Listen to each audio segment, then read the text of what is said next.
Time? I'd like to call the June 17th County Commissioner meeting to order.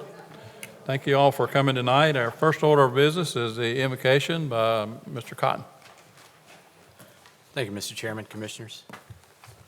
Let us pray. Dear Heavenly Father, we thank you for this opportunity to come before you and conduct the business of Onslow County. Please bless all those who have gathered here this evening. Lord, be with the Commissioners tonight in their deliberations and grant them wisdom and guidance as they address the items on tonight's agenda. Lord God, during these months of summer, guide our steps and strengthen our hearts. Grant us refreshment of mind and body. May our community be a place of joy, peace, and safety. Let all the joys of summer remind us of your goodness. Father, we pray for the men and women in our armed forces who serve our country with tremendous courage, commitment, and sacrifice. May all we do this day bring you honor and glory. We will continue to thank you and praise you for the blessings you have bestowed upon us.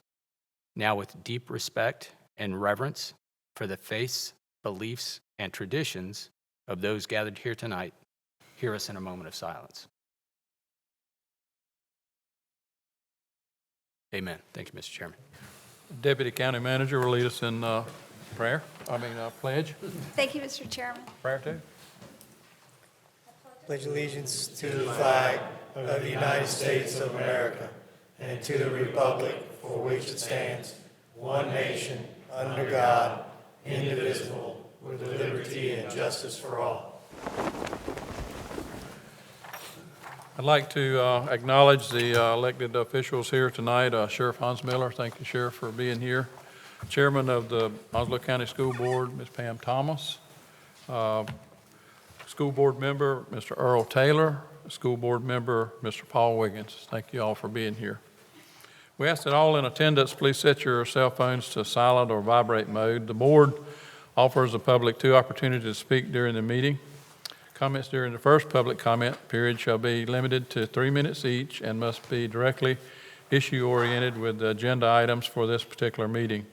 The second public comment period is at the end of the meeting and may be on any issue upon which the Board of the Commissioners has control. During the second public comment period, citizens can address the board for up to 5 minutes each. Citizen speakers will be acknowledged in the order in which they signed up to speak and will address all comments to the board as a whole and not to one individual commissioner.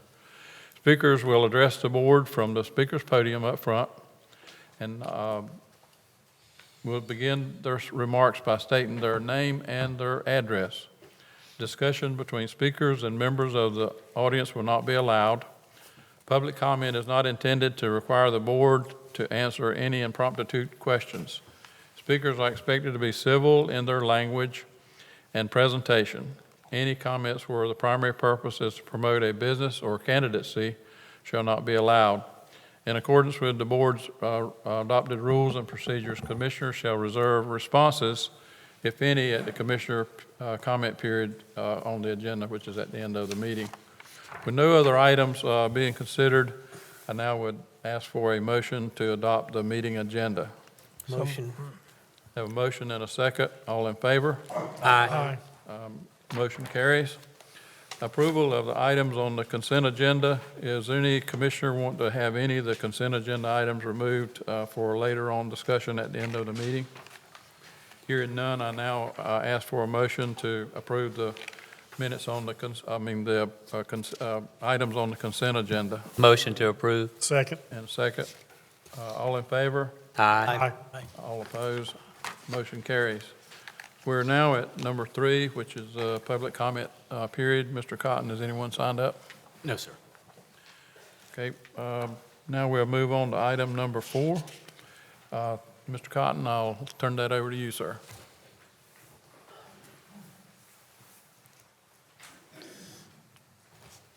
Okay. Thank you, Mr. Chairman. Commissioners, it is my privilege as your budget officer to present the fiscal year 2019-2020 budget plan.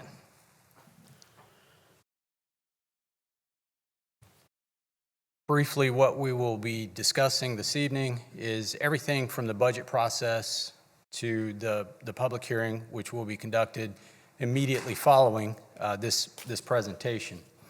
And I do want to spend a little time on the budget process itself, as it is integral into the final product, the plan that we will work from to provide the services to our community. So with that, just a few of the formalities. In accordance with North Carolina General Statute 159.7, which is titled the Local Government Budget and Fiscal Control Act, the budget document that you see before you is balanced with both revenues and expenditures. All debt is accounted for, and thereby it complies with the requirements of General Statute 159.7. The Commissioner's goal-setting retreat really sets the tone, particularly as we look at internal departments, offices, and agencies. I take the goals and objectives identified by the Commissioners and disseminate that to the individual directors, and from that we work as a team to develop a budget that coalesces and combines and really reflects those goals and objectives identified by the Commissioners.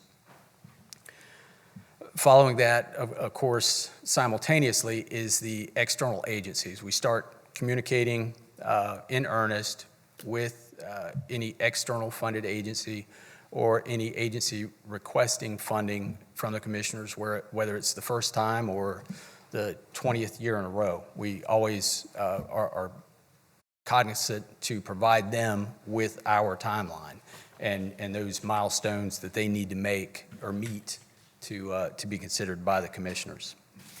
Now, delving into the budget process itself, I asked my budget team to indulge me this year. We actually added a step in the process as far as the budget team was concerned. It was seamless and really not noticeable by anyone else. We did not start with the individual meetings with the departments, offices, and agencies. We actually took the budget in a really rough draft format and reviewed it by line item. And what we gained there was, on the front end, we were able to see which line items maybe needed additional explanation or justification, and providing directors some guidance on how to better, possibly better present a justification to increase the probability of a particular request being funded. And from that, we moved into the individual meetings with all 25 departments, offices, and agencies, which were more efficient and more effective, and I thought were certainly well received by the department directors, because it really cut down on that lag time of the questions previously asked at those meetings and then having to wait on a response if we could not get it immediately.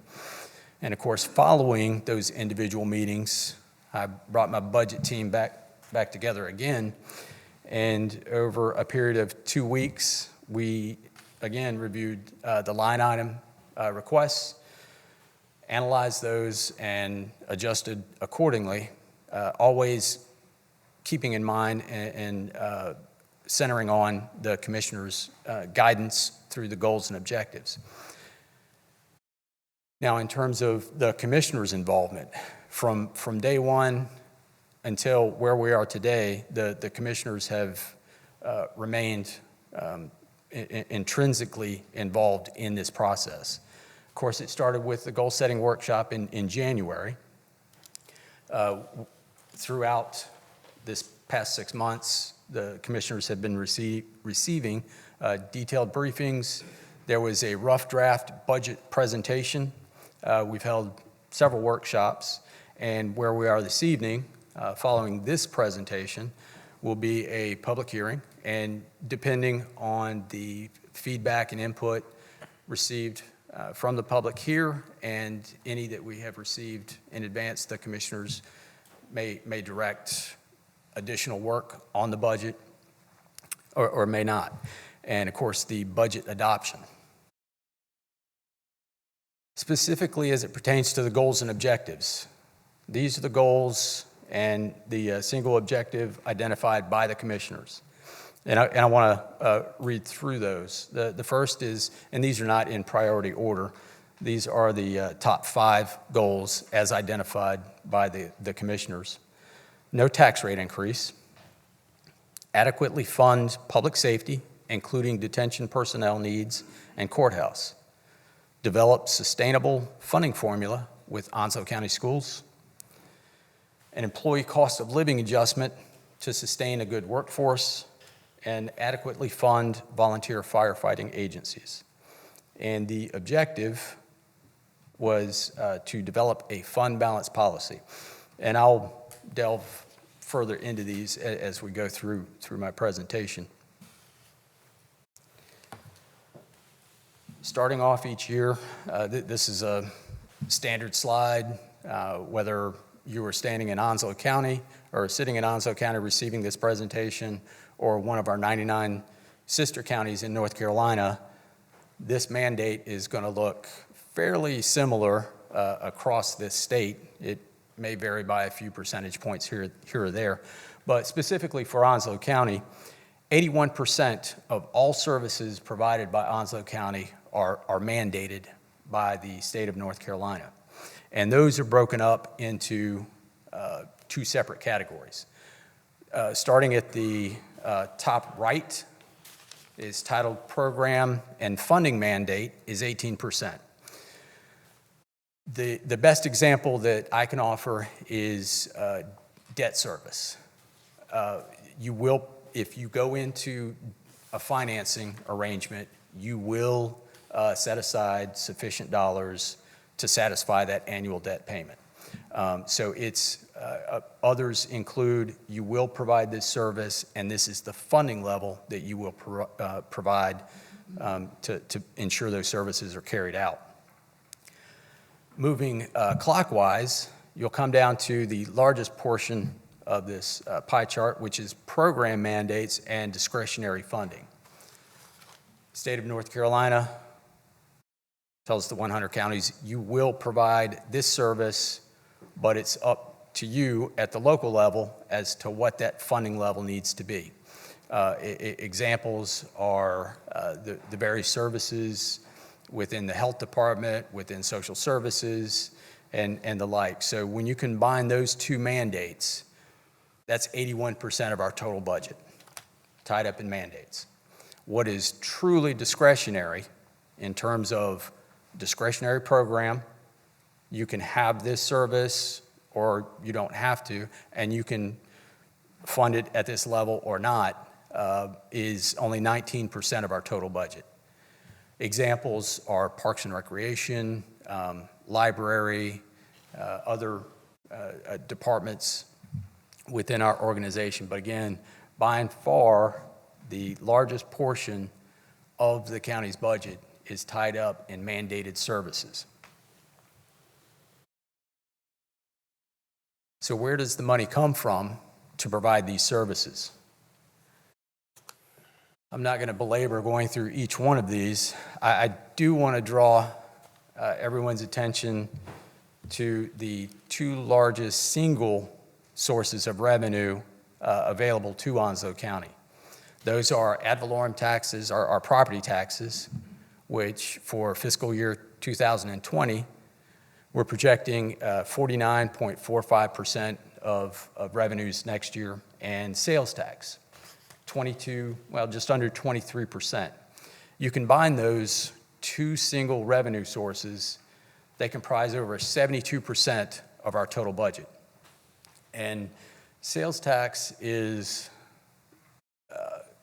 extremely susceptible to the economy. We are a retail hub, and as the economy ebbs and flows, our sales tax numbers will follow that trend as well. Property tax is not so much, but it is impacted by major natural disasters. So I will cover that a little bit further in the presentation. The only other piece of this pie chart that I do want to draw everyone's attention to, if you go to the 12 o'clock position, to the 1 o'clock position, fund balance is 5.89% of our total budget. And we will break that out in a later slide. Some other points of comparison. So CPI, the Consumer Price Index, the cost of doing business in this region of the United States, in this region of North Carolina, as it compares to the cost of living adjustment and our tax rate. There's some really useful data here, and I would like to share that with you. From fiscal year 2015 through fiscal year 2020, the Consumer Price Index for this period that we're looking at increased 9.6% if you add up all of those CPI indices. The cost of living through that same time period kept pace at 9.50. I do want to draw your attention to the market adjustment, where it was 1% flat. Through the vision and action of the commissioners, knowing that a service industry or a service-dominated organization is only as good as the employees who provide those services to the customers and clients who come to us, recognized how imperative it is to have a second to none, a really top quality staff. And one of the ways that we achieve that is being competitive in this market, in this region, not just public sector, but to the extent that we do have comparables in the private sector. So from fiscal year 2015 through 2017, there was a market adjustment that accompanied this 1%. And we examined 1/3 of our workforce, approximately 1,300 employees. We took 1/3 each year and examined the position, and then we went even further and we looked at the incumbent in that position to make sure that they were compensated in terms of market comparables. So those who participated in the market adjustment did not receive the 1%. Everyone who was not subject to that market adjustment received the 1% to keep them on track with the CPI. When we began this process, we were over 15% below market. And again, thanks to the commissioner's vision and action, we are very competitive in this market, in this region. Actually, east of 95, we are extremely competitive. Now, as it relates to the tax rate, a few points I want to make here. You can see we're looking at a cost of doing business is rising, and we have maintained a tax rate of 67.5 cents. And this is the first year in a number of years that the tax rate has increased, and it was done in support of Onslow County Schools. They requested to accelerate the building of 2 schools instead of the staggered 1 and 1. The commissioners agreed, and because of that, to be able to fund that debt service, it required a tax rate increase of 3 cents. So currently we are at 70.5 cents, and that is for the schools being constructed in the Catherine Lake area and Sneads Ferry.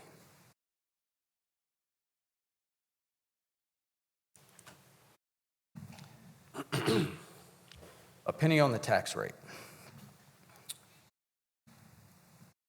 Being the largest single source of revenue, what a penny on the tax rate equals is very important for us to know. As you can see, between 2015 through 2019, we were seeing steady growth in the 2.5%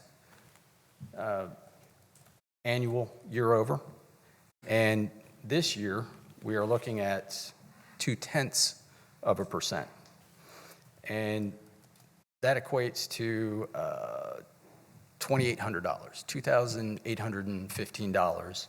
Historically, the value of this increase has been on the order of $20,000 per year, the value of a penny. And let me correct myself, that equates to 1.88%, the 20,000 each year.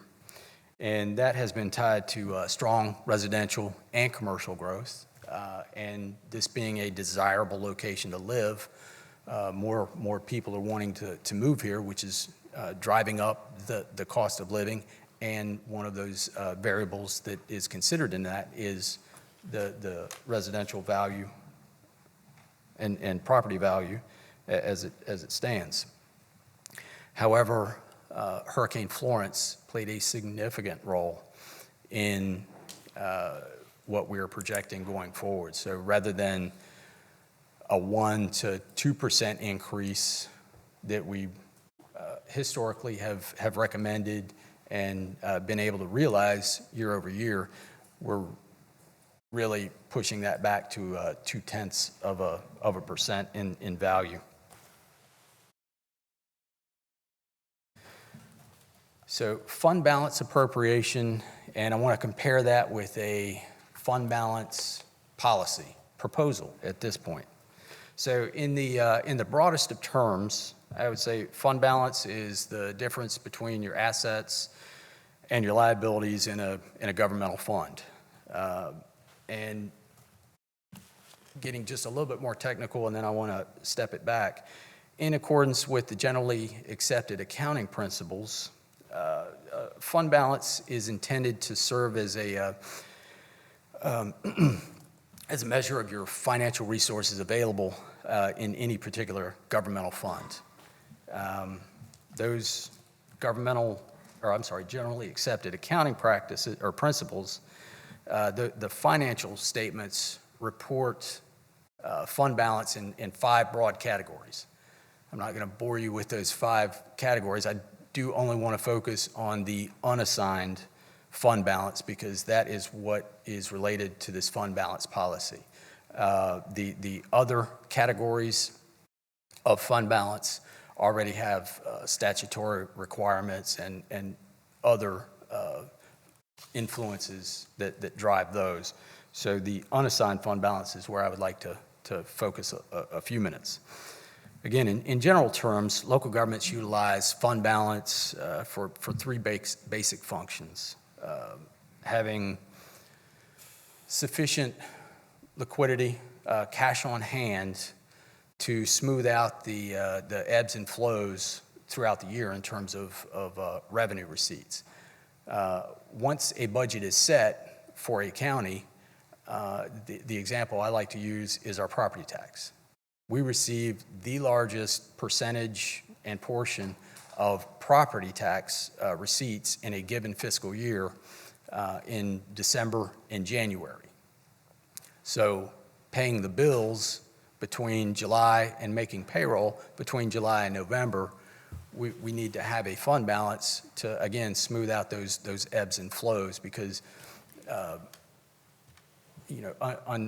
unlike the expense of running a business, those are monthly costs that may vary a little bit, but when it is a service industry like us, you have to make payroll, keep the lights on, and provide supplies and materials to operate a particular office. So those are not necessarily fixed, but they are closer to fixed than our revenues.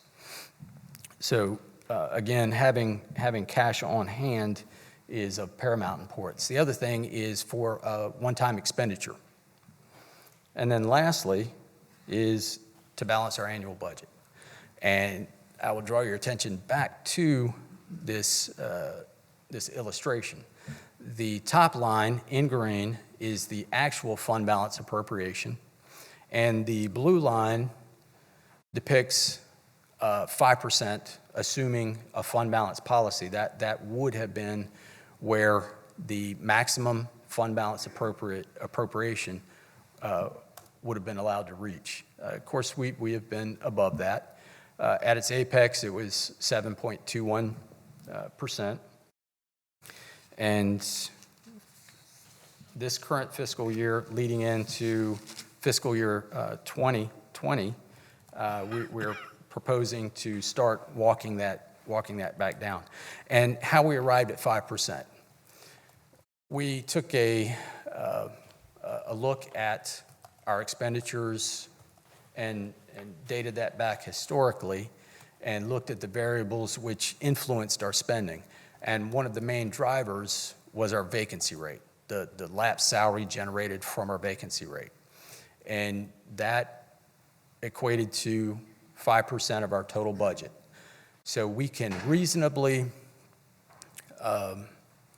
recommend a fund balance appropriation through a policy of 5% with the realistic expectation that we will not use any fund balance at the end of the year to pay any outstanding expenditures or expenses.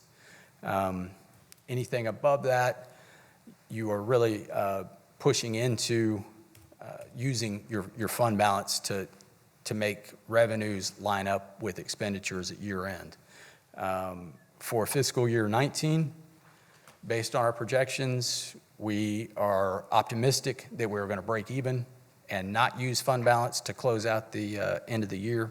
But as we walk the fund balance appropriation down to that sustainable level, it will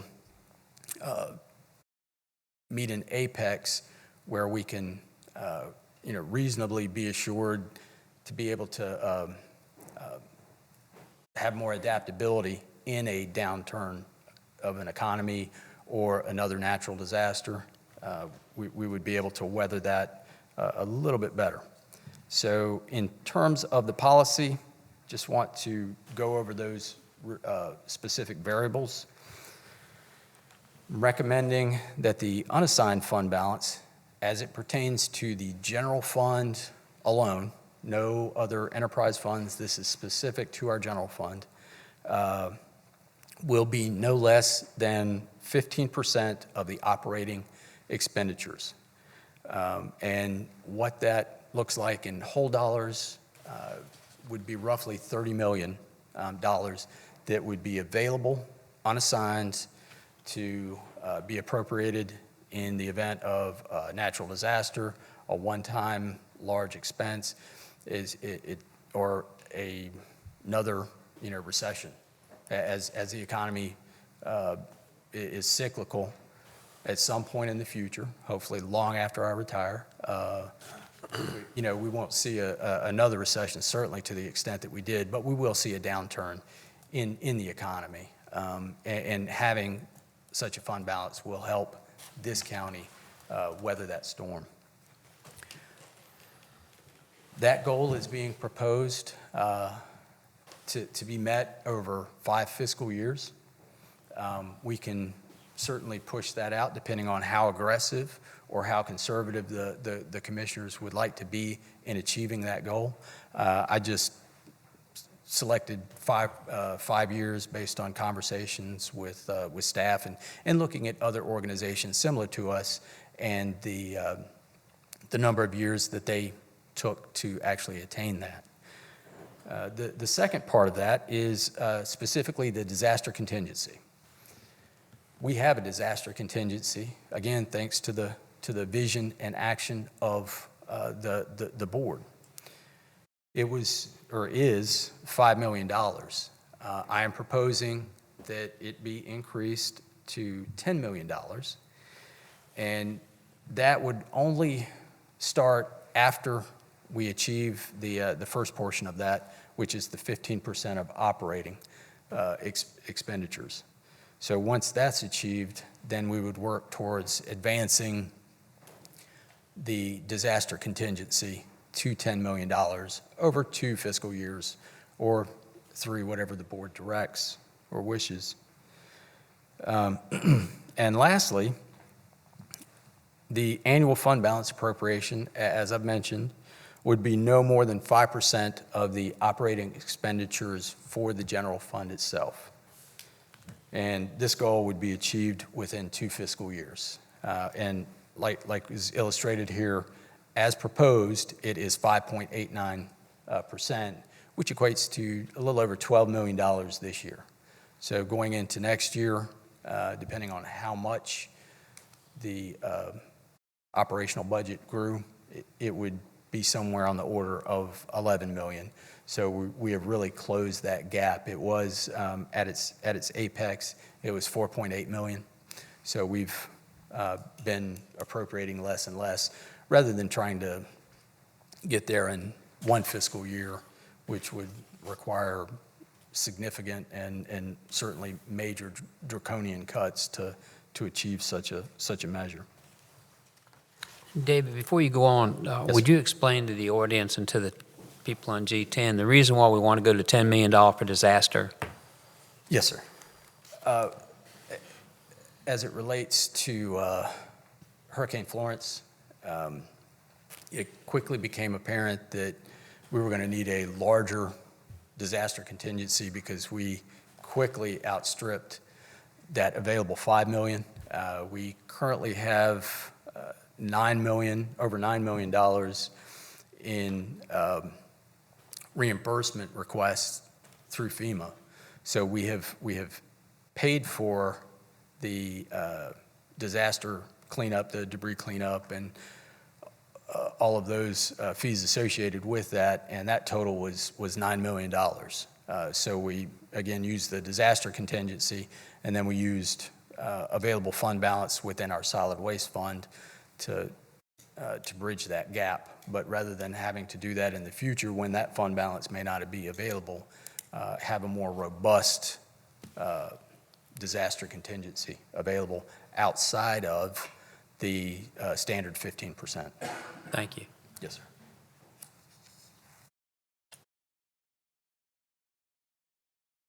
Okay. Looking at expenditures, and this is broken down by function. And I do want to draw everyone's attention to 3 broad functions. Those include public safety, human services, and education. And within education is Onslow County Schools and Coastal Carolina Community College.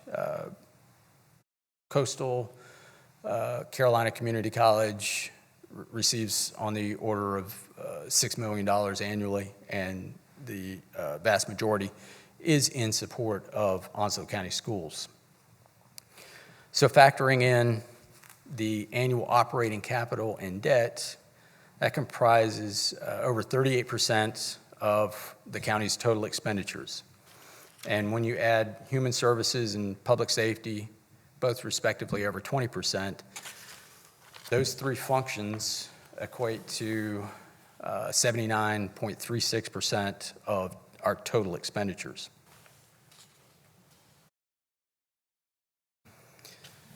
As a comparative analysis, would like to start with the graphic on everyone's left, which is titled Education Funding, Annual Operating and Capital. That 12.34% between fiscal year 2017 and projected for fiscal year 2020 is 12.34%. And you compare the consumer price index during that same time period, it was 8.50%. And that equates to 3.84% above the CPI, the cost of doing business. Conversely, moving to your right, general fund expenditures, and what this number is, if you'll note in parentheses, adjusted for education's annual operating capital and debt, basically taking that amount out And this is what is used to fund all other functions, all other departments, outside funded agencies within the Onslow County government's budget. So between fiscal year 17 through projected 2020, again, same CPI, obviously, the overall budget actually saw a net decrease of 3.23%. Now, in full disclosure and transparency, between 18 and 19, there was a shift in a particular expense. It didn't go away, and it was the Childcare Subsidy. 2018 and prior, the state of North Carolina would disperse the childcare subsidies to the counties, and the counties serving as the clearinghouse would then disperse those to the subsidy recipient. Now, the state has streamlined that process whereby the state distributes those childcare subsidies directly to the recipient, taking the county out of the mix, and that equated to $8 million. So that really, I wish we could claim that reduction, but it was really a function of shifting that expense from one organization to another. But that is only a portion of that. Now, combining the two previous slides, so the one on the right, the adjusted, the general fund expenses or expenditures adjusted, you combine the school system and those adjusted, that's our total budget. That's what you're looking at right here. So as it compares again to the cost of doing business of 8.5%, the county's overall budget has grown by 2.71%. If you would indulge me, I do want to go back and make one other point. So with this 3.23% decrease and a 8.5% cost of living increase over this same time period, that isn't just a 3% decrease. That's actually more equivalent to just under a 12% deficit. So it's 11.73% different. So we're actually decreasing what we're spending to provide services as the cost of providing those services has gone up. So I did want to make that point. And service demands are not decreasing in the like. They are actually increasing significantly, and I'll get to that here in a second. And I do want to make a special note that the county's population has grown by over 8,000 individuals, residents, new community members to Onslow County in this same time period. So for comparative value, the general fund expenditures at the function level, I'm not going to go through all of these unless the commissioners prefer that. I want to focus on what is highlighted in green, which is public safety and education. The commissioners, without exception, have identified education and public safety as top priorities for each fiscal year as far back as I've been here and I can remember. And I would respectfully submit that these numbers illustrate that commitment in dollars and what is funded here. As you can see, general government as a whole grew just over 1% over 4 years. Public safety has seen almost an 11% increase, and education, again, coming in at over 12%. I think those numbers speak volumes for the commitment that the commissioners and previous boards have made in these two broad categories. And within public safety, that includes everything from the sheriff's office, emergency medical services, to E911, animal services. More specifically,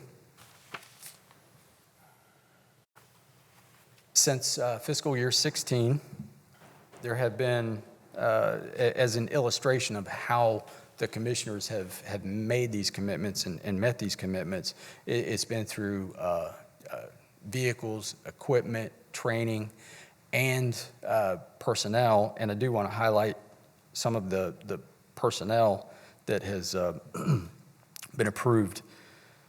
312 positions have been requested since 2016. 81 of those positions have been approved. Within emergency management, there have been 19 new positions, and a portion of those were used to stand up a new ambulance. So we've actually added to our ambulance fleet, and that's in direct response to, again, the service demands being placed on Onslow County. The Sheriff's Office has received 22 new positions, and that equates to just over 27% of the 81 new positions approved. So in total, 58%, or 47 of the 81 new positions approved by the commissioners were hired in direct support of public safety. And those were just a couple of examples. Animal Services has received 6 new positions. And I will get into the specific recommendations for personnel recommendations for fiscal year 2020 here shortly. Education, again, 12.34%. That equates to just under $10 million new dollars.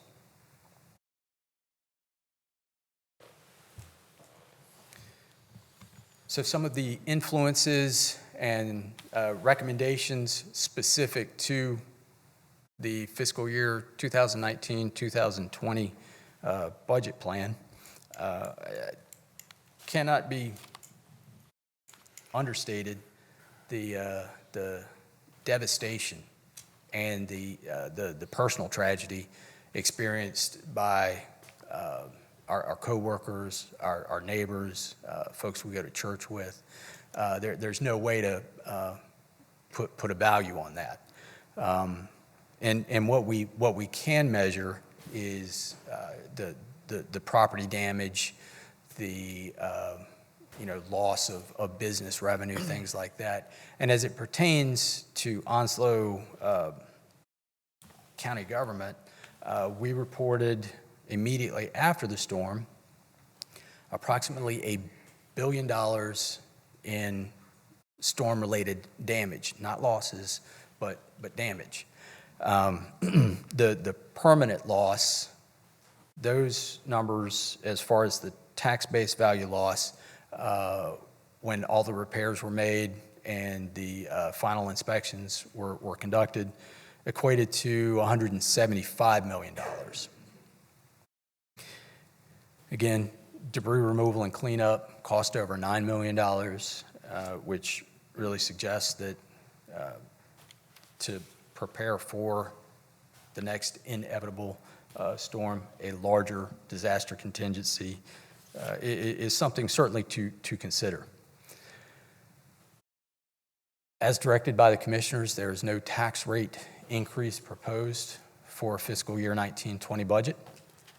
I am proposing that the tax rate of 70.5 cents per $100 valuation remain.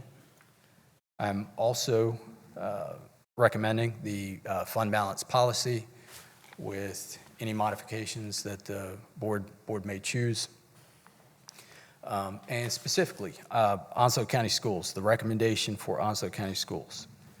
The operating or current expense, I am recommending a $1.9 million increase over fiscal year 18-19 figures. For capital outlay, the funding amount of $3 million, which is consistent with what was funded this year.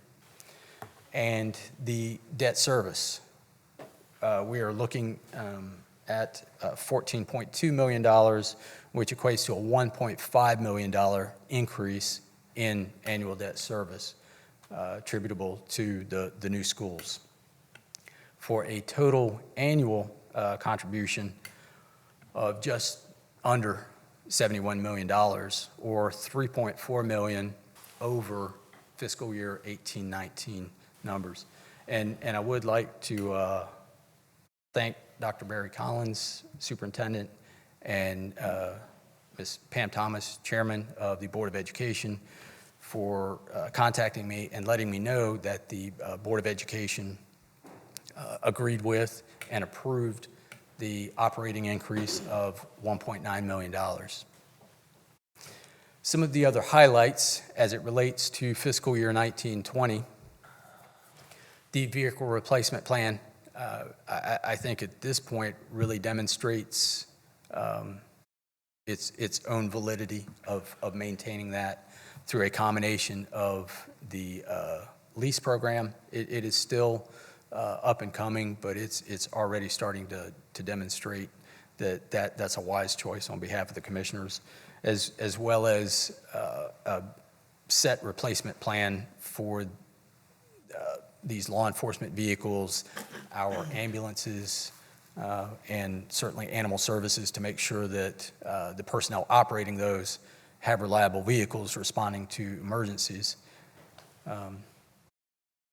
Another commitment is on the information technology front, continuing to bolster our security and our presence in terms of protecting some really sensitive information that is not available to everyone. Everything that is available to the public, we will make available. We are making strides to become more transparent, but at the same time, we want to make sure that we are protecting and doing everything we can to secure the information that is not open to prying eyes or those with malicious intent. So our total budget, again, adjusting out for the contributions to education. So looking at everything with education setting to the side, proposing a 1.25% increase over fiscal year 18-19, and that equates to $1.6 million dollar increase in roughly $205 million budget. How did we achieve this? The balanced budget, the ability to free up and provide Onslow County school systems with $1.9 million new dollars in operating or current expense funding. Internally, we looked at discretionary services, and it's just coincidental that the dollar amount was $1.6 million decrease, but that equates to almost a 5% decrease in truly discretionary services and funding. So we've decreased those services. Also, on the capital improvements front, this is internal to Onslow County, and how we look at that. Fund 10 is any capital assigned to an individual department or office, and Fund 40 is our global capital improvements. That's roof replacements, major roof repairs, HVAC systems, heating and cooling systems. Both of those recommending a total decrease of roughly 62% in both Fund 10 and Fund 40, and those are different dollar amounts. In Fund 10, a decrease of almost $2.7 million, and in Fund 40, just over $1 million increase below what was identified as immediate, critical, or necessary needs. So we have prioritized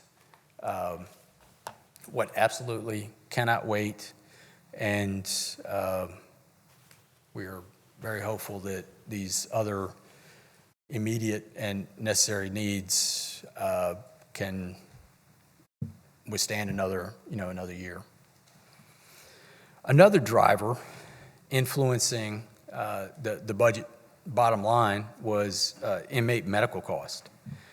And I do want to start by saying that the Sheriff Miller and his staff have done a tremendous job, a very proactive effort in addressing the inmate medical costs. They are working with our magistrates, the judges, our district attorney, our local law enforcement agencies to really address the inmate medical cost. But as the sheriff can attest, statutorily, once a person comes into the custody of the sheriff's office, enters that jail, crosses that threshold, it then becomes the taxpayer's responsibility to provide for their medical costs. And to put that in perspective in terms of dollars, fiscal year 18, it was $1.1 million. The current fiscal year we're in, fiscal year 19, year to date is $1.3 million, and we are projecting $1.9 million when we ultimately close out this fiscal year.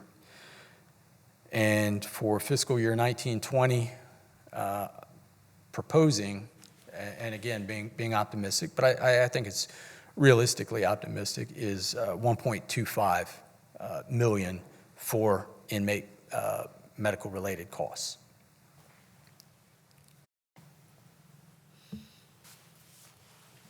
So we are closing it out here. Just a few final thoughts. Being a service-oriented organization and customer service being a top priority of the commissioners, maintaining our market competitiveness is something that the commissioners have, again, identified as a priority and matched that with the funding, because the staff that we have, it all starts and stops with them. They are the center of gravity for this organization. So making sure that we recruit and retain the best, brightest out there will ensure that the citizens of Onslow County receive the very best in customer service. The state retirement mandate, that equates to $660,000 new dollars. And the North Carolina retirement system is one that many states look to as exceptionally well managed. They are very conservative in how they manage that pension funding, or the pension fund, and they make adjustments when it's necessary, not the easy decision, the politically expedient decision, push at the state level to maybe push it to next year. They make those tough decisions, and this year was one of those tough decisions, and it cost Onslow County as an employer $660,000 new dollars to ensure the solvency and long-term health and benefit of the state retirement system. Moving on to the specific position recommendations. Environmental services technician and a mechanic in our fleet maintenance. Both of those are decreases. Mr. Tony Padgett, the director, has analyzed and taken a look at how we do business, and through the commissioners funding the new fleet maintenance building, certain efficiencies have been gained, and we can now do with one less mechanic and one less environmental services technician. On the plus side of that, I am recommending 4 income maintenance caseworkers, and as we discussed in the workshop, approximately 67 to 75% of their salary is provided by the state.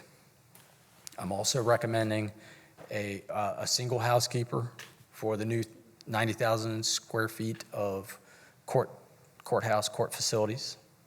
Also recommending 1 fire and rescue supervisor to help oversee and manage the 53 first responders, and that is in partnership with our volunteer fire and rescue agencies.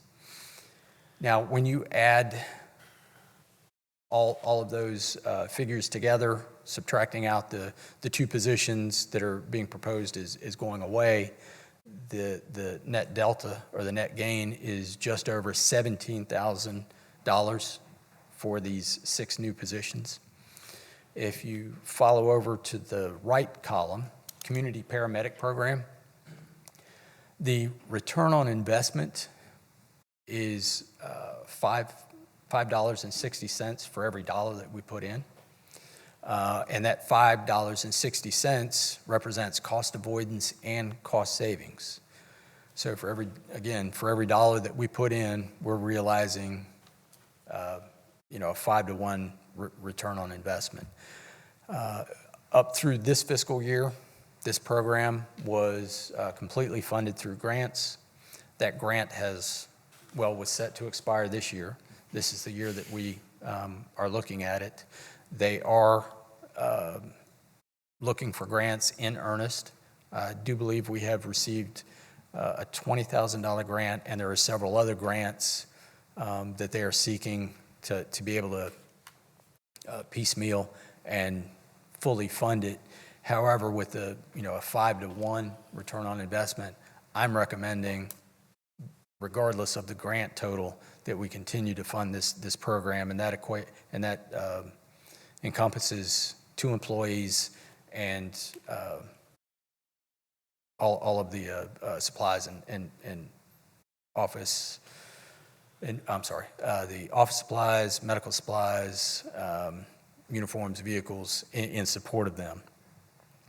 And lastly, in terms of personnel, recommending 3 new bailiffs for the new courthouse and the soon-to-be recently renovated Somerset building that we will be getting back from the general contractor within the next several weeks.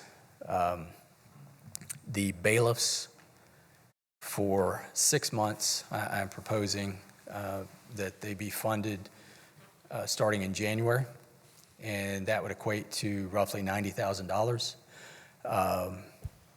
Finding the money for those 3 bailiffs was no easy task. Of course, was directed, no additional fund balance appropriation. Of course, no tax rate increase was not on the table either. I did take a look at revenues, and speaking with my finance staff, we're at the point where we have pushed those to the maximum of my comfort level in recommending to the commissioners that these are, in fact, the targets for revenues that I intend that we should reach. Anything beyond that, I think, would be a disservice to the commissioners and the community to be able to find that. So the only other option was to take from another expense or expenditure within the organization and apply it to this. And again, I went to capital rather than looking to directly impact staff. All right. And two last thoughts. The commissioners, as I mentioned, when we opened with the goals, one of the goals was that cost of living adjustment, and the commissioners, so far the recommendation has been adjusted, and it is 1.5% going into next year, a cost of living adjustment. And as we all know, that's not a raise. It's, again, based on the CPI, the cost of doing business, and when it's applied to the individual salary, it's the buying power that your dollars have. So to maintain the same buying power, that is what these individual CPI indices are used to extrapolate out. So that is the recommendation at this point. I want to close on an up note, which is the high performance organizational model. We are continuing in earnest. This is something that I wholeheartedly believe in and stand behind. It encourages leadership from all levels within the organization. It pushes the decision-making authority to the subject matter experts. So let the folks who are having those client interactions have the autonomy to make decisions.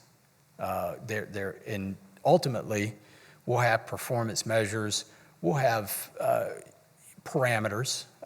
As you've heard me say, if it's legal and it's professionally ethical, my opinion doesn't matter as your county manager. So, is it legal? Is it ethical? I'll implement it. One of the outcomes is certainly the performance measures, and we want to display that. We want to share that on a dashboard that is real-time, and we will develop those performance measures internally as well as externally. What's important from the community to measure how well we're doing. We can pick things as arbitrary as number of phone calls returned within 24 hours. Well, what does that really measure? So involving the community and finding out what those measures are, and then starting to collect that data, we can have a real dialogue on how well we're doing as a community provider of services. So with that, remaining decision points. The public hearing is coming up here shortly. And following that will be Commissioner's consideration and guidance. And then again, in accordance with North Carolina General Statute 159.13, budget ordinance must be adopted no later than July 1st. So if it pleases the commissioners, if you have no questions, I will now open the public hearing. Thank you, Mr. Chairman.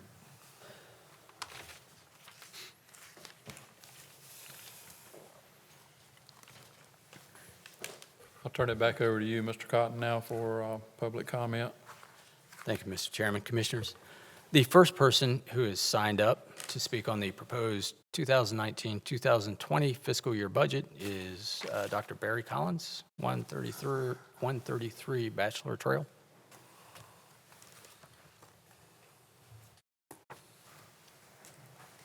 Good evening. Barry Collins, 133 Bachelor Trail at night. During the day, it's 200 Broadhurst Road. Thank you for letting me come tonight and speak.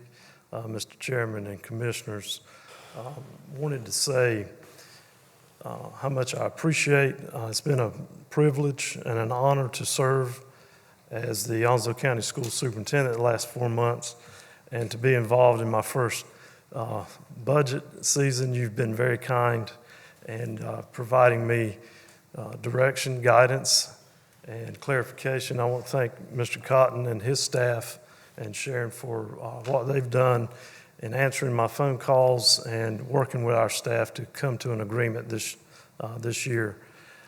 Working with the committees, the commissioners and the Board of Education working together in small committees, I think has been very beneficial, not only for this year, but what we look forward to the most is working together to meet what you've stated as one of your goals, and is certainly one of our goals, is to come to some type of local funding formula that we can work with moving forward that will not only take care of our operational expenses, but also begin to chip away at those large capital outlay projects that we know we're going to be facing and already facing in the future. So once again, I just want to say thank you for your time and working with us through this process. It's been a privilege. Thank you. Thank you, Dr. Collins. Mr. Chairman, Commissioners, Chairman Pam Thomas is our next speaker.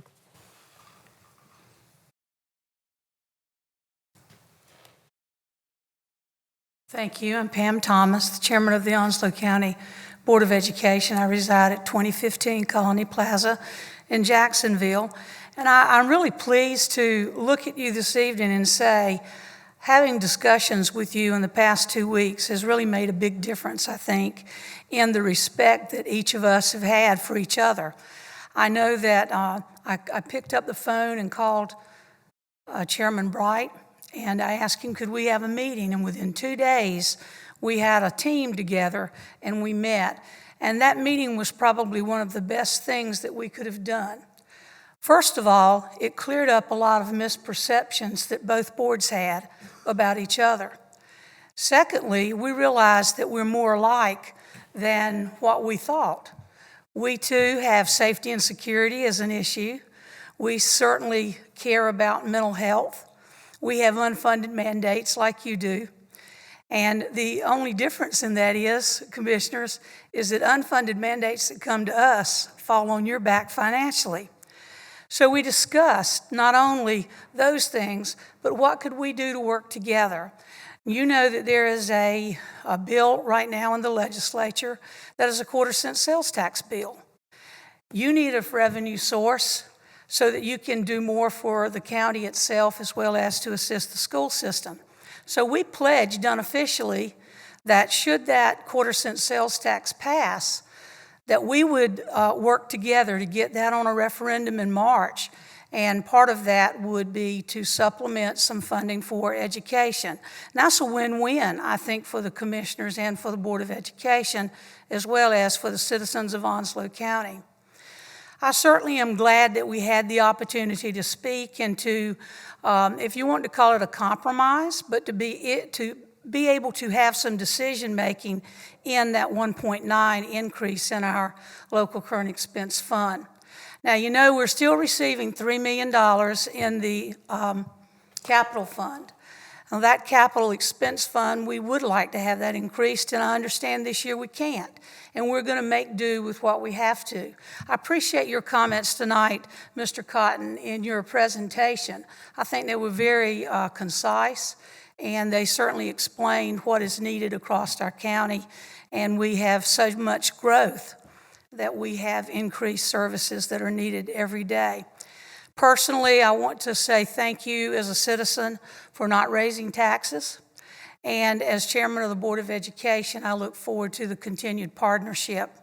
I'm reminded that in 1962, President John F. Kennedy was giving, I believe, his first State of the Union address to Congress. And I'll paraphrase. He said, "We are not rivals for power, but we're partners for progress." And I believe that's what I feel between your board and our board. I look forward to continuing dialogue, and thank you for letting me be here this evening, and thanks for a good job, Mr. Cotton. Thank you. Thank you, Ms. Thomas. Okay. Mr. Chairman, Commissioners, the next person is Lisa Godwin, 130 Betty Dixon Road. Hi, good evening. I'm Lisa Godwin. I'm a teacher at Dixon Elementary School, 130 Betty Dixon Road. I am a kindergarten teacher at Dixon Elementary School, and I'm also the 2017 North Carolina Teacher of the Year. As the Teacher of the Year, I had the opportunity to visit this great state, elevating the teacher voice and advocating for students. During these travels, I had the opportunity to work in partnership with many of the state legislators, and also had an opportunity to go to Washington, D.C. on several occasions to meet with those representing our great state on a national level. It was always such an honor to speak with them on educational issues and to work in partnership with them to create policy and to hopefully better our schools for the future. During my first visit with any legislator or elected official, I always took a gift. I always took a photo album. And the photo album was filled with photos of my students engaged in instruction, hands-on instruction, because I wanted them to know that the reason why I was there was not for myself, but it was for my children. And I'm here tonight for the children, and I just want to say I'm bringing you this gift, and I'm hoping that in the future, as you look through these photos and you look at the faces of these children, that you always keep them in mind when you're making decisions. I do want to thank you. I want to thank you for being a partner in education with the Onslow County school system. As an educator, it means so much to know that you are on our side and that you are wanting to help build the futures of our children. It's my hope, like I said, that every time that you look at these photos, that you'll remember the children are going to be the sum of whatever decision that you make. Our children are the pride of the present, but more importantly, they're the hope for our future. And please know that any deposits that you make today will yield great dividends in the future. So I want to thank you for your partnership, and I just want you to always keep children in mind. Thank you. May I approach? Give it to the clerk. Thank you for your time. Mr. Chairman, Commissioners, Mr. Mike Morgan, 113 Harold Avenue, Swansboro. Good evening, Mike Morgan, 113 Harold Avenue in Swansboro. I am the chair of the County Board of Elections. I am here tonight to voice some concerns about the proposed budget for the election process. There are many line items in here that are of some concern, but in the interest of time, I want to hit only the three that I think are most important and most concerning. First is the salary for election workers. The amount proposed is substantially less than that requested and is significantly less than the run rate for this year. This year, we have only been able to have one single one-stop location for the special election that is going on right now. Next year is a presidential primary, so a single one-stop is just not going to be adequate. The second area of concern is we put in some money request for new voting machines. This was lined out completely. We are using the M100 machine, which is basically a dinosaur. It is very difficult to maintain, very hard to get parts for it now. Mr. Cotton mentioned that county goal was IT security and customer service, and I don't think either will be served if we have voting machines start breaking down at precincts during the election process. The third thing that has some concern is we had put in a request for a security system for the building. It is my understanding that the dog pound has a security system where we are keeping the voting machines, keeping the voter records, and all this information does not have anything but just door locks. So we think that's inadequate.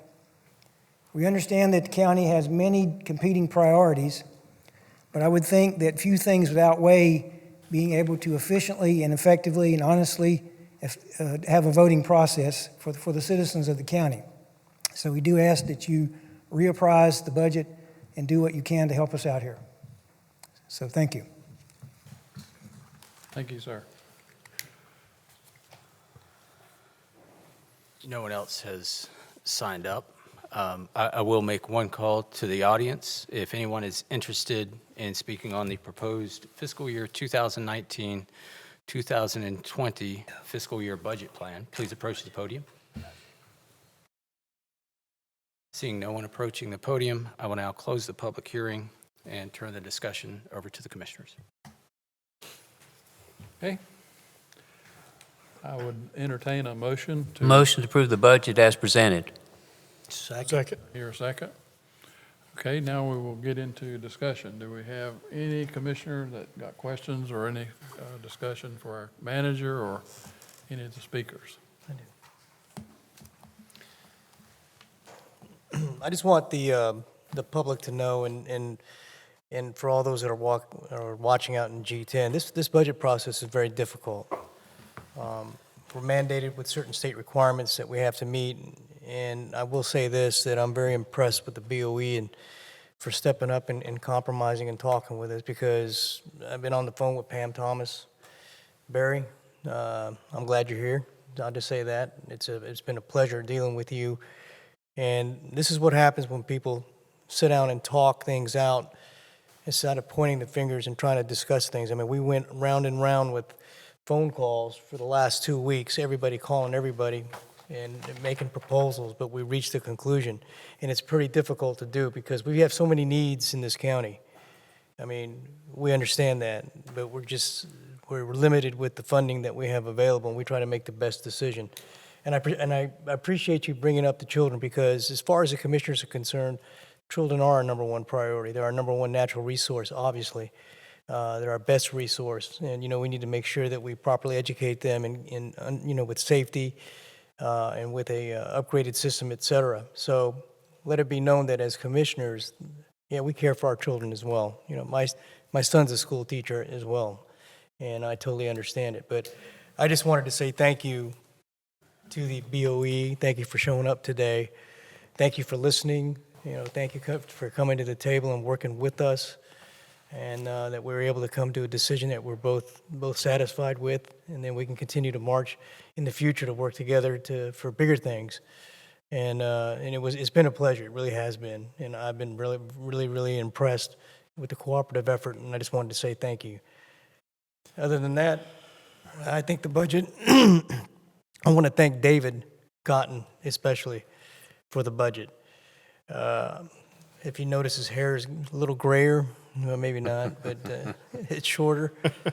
There have been restless nights with him. He has gone over the budget, his staff, over and over and over again.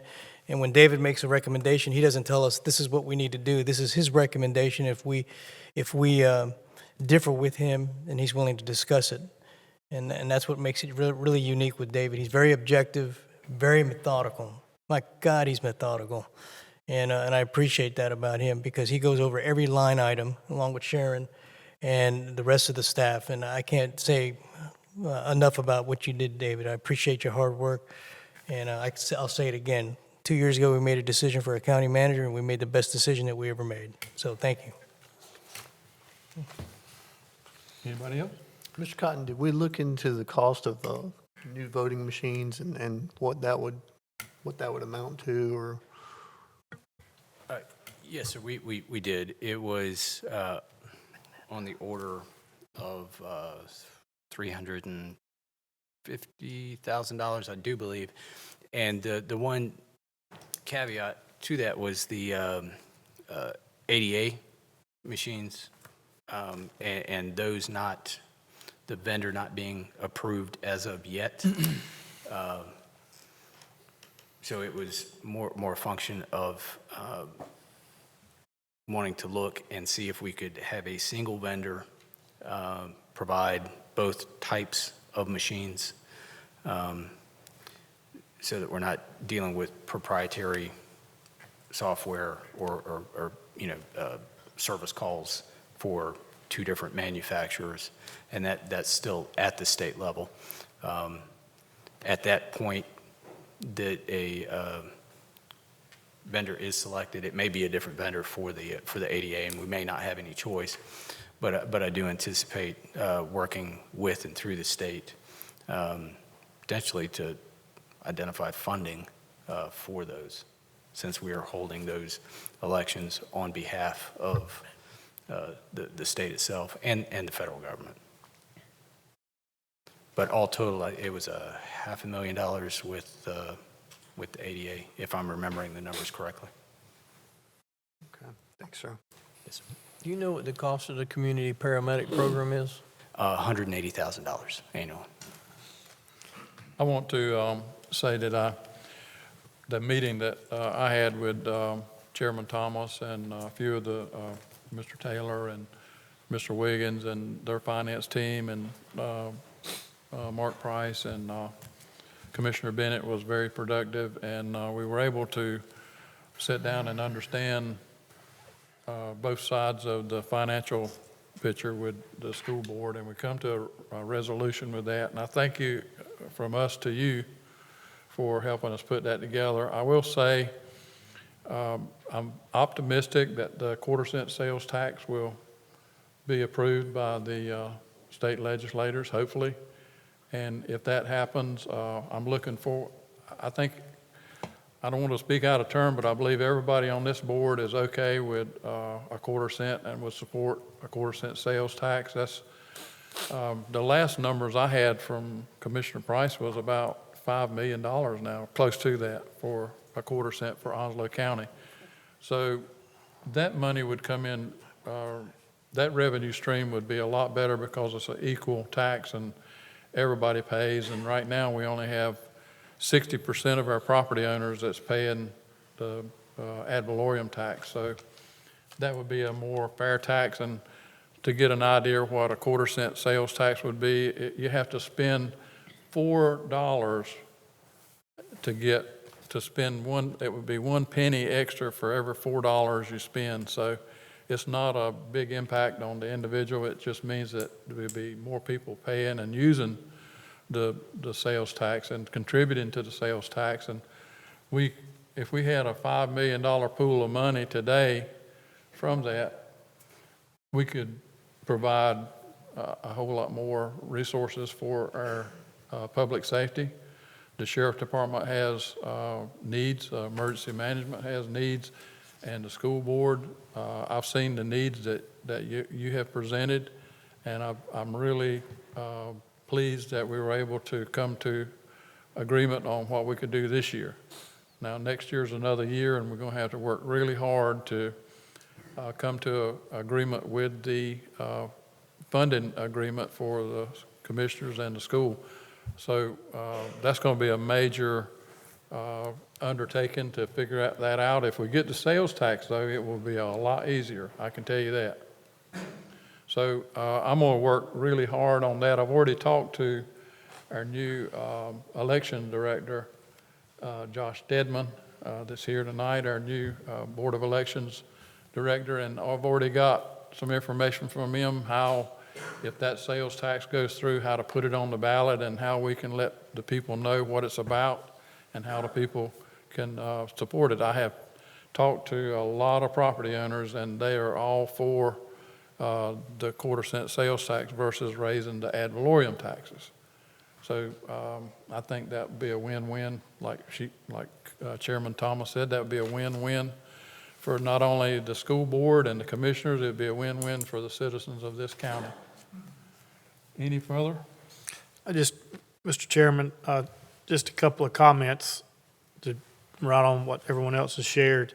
This was my first round with the budget as well, and it was a lot of hard work. And piggybacking on Commissioner Knapp, that was a lot of work by Mr. Cotton and Ms. Russell.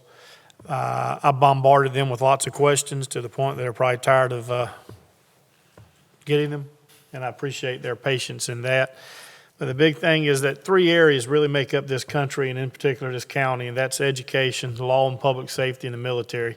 We have 2 things that we work with. That's education, law enforcement, and public safety. Those always seem to be the ones that everybody jumps on first to cut, and they're the ones that are the backbone of this nation. And this time we were able to increase those things with a lot of discussion and work with the Board of Education to increase that, along with public safety as well. Teamwork was the bottom line, because this board looked at each other and we all agreed there will not be a tax increase this year, because as long as there were blue tarps on roofs and FEMA trailers in yards, we were not going to go to the people of Onslow County and ask them for another cent on their property tax. And we were able to continue forward with a budget that was moving forward, and that was because of the teamwork between the Board of Education, the Board of Commissioners, and the Sheriff's Office as well. Moving forward is the sustaining funding formula for the schools. It sure would be interesting if something like that could develop with the Sheriff's Office. This is a growing county. It grows every year, and if we could put some things in place that would be sustainable and keep us moving forward. Sales tax is the equal tax, just like the chairman stated. And it's not to supplant anything, it's to supplement those things. It's not going to take the place of anything, it's going to add to those. One we haven't mentioned is impact aid. Those of you that are not aware of what impact aid is, that's another one of those horses we need to jump on. That number has not increased significantly in 30 years. Maybe a little here and there, but it hasn't jumped up like it needs to be. And this is where I will challenge Board of Education, Board of Commissioners, and the citizens of Onslow County. Those unfunded mandates that were mentioned are things that we can address if we get them to approve that sales tax, and if we can get the federal government to increase the impact aid is they've got to see what they're doing and increasing unfunded mandates, and our only source of revenue is through the property tax and then the sales tax. We need to work together as Onslow County, and we've already proven what we can do as citizens of Onslow County, and what we can do, and probably one of the hardest hurricanes we have survived, and we are in the middle of June, and our next hurricane season still recuperating. If we will be as committed to moving forward with the opportunities we have with impact aid and we have with sales tax, then we can get into the doors of Raleigh, and we can probably get into the doors of Washington, and we can see some financial changes here. Because Ms. Godwin, I appreciate what you said. Those photos I appreciate, but there's a jar of marbles on my windowsill that seniors gave me a few years ago when they walked across the stage. And those are the reasons that we do what we do. Because this room tonight, and I'm sorry, Chairman, I'm getting carried away. In this room tonight, if you look around, I'm pretty sure that everybody sitting here right now are all public servants. You're not in here because you're making huge amounts of money. You're in here because you're making a difference. And that's what this is all about, because I see public safety, I see EMS, I see teachers, I see administrators, and I see county employees all over the place. And you do what you do because you love what you do with who it represents and the resources that we have. We can get into those doors, and we can make a difference by getting folks to come to the table with us with what we need. And that is a Partnerships for Progress, Ms. Thomas, and that's where we need to move to. We've shown what we're capable of as two boards this year, and we can do nothing but move forward. Thank you. Thank you. Well, we have a motion and a second. We'll call the question. All in favor of the motion signify by saying aye. Aye. All opposed? Ladies and gentlemen, we have a budget for 2020. Thank you. We're going to take a short break because the public hearing took so long, about 10 minutes.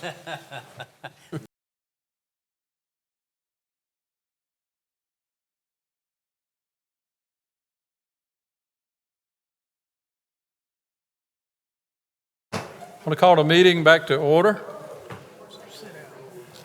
Thank you for the short break. My kidneys, thank you.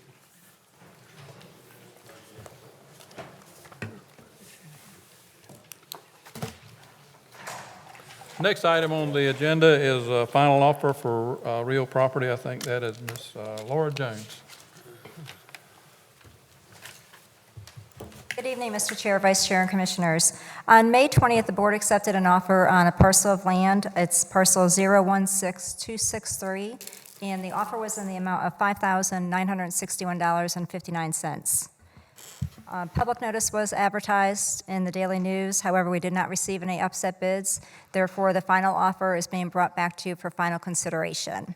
It is respectfully requested that the Board consider the final amount in the offer of $5,961.59 for parcel 016263. If you have any questions, I'll be glad to answer. Second.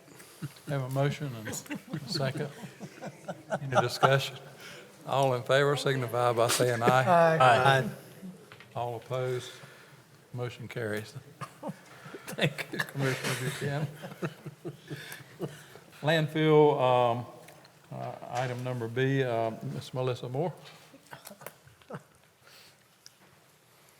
Good evening, Chairman Bright, Vice Chairman Bennett, Commissioners, and Mr. Cotton.